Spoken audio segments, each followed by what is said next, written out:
Samantala, ipinagmalaki ni Office of Civil Defense Deputy Administrator for Administration Assistant Secretary Bernardo Rafaelito Alejandro IV ang naging pagsulong ng Pilipinas pagdating sa disaster risk reduction. Ito ay sa pamamagitan ng tinatawag na Emerging and Disruptive Technologies sa isinagawang UNDRR-organized workshop sa World Bonsai Forum sa Japan.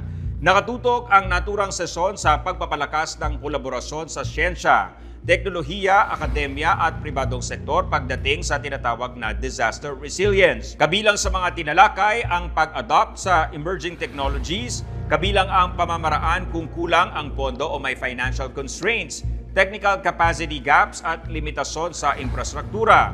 Ibinahagi ni Assistant Secretary Alejandro ang best practices ng Pilipinas pagdating sa early warning systems, risk assessment at policy integration.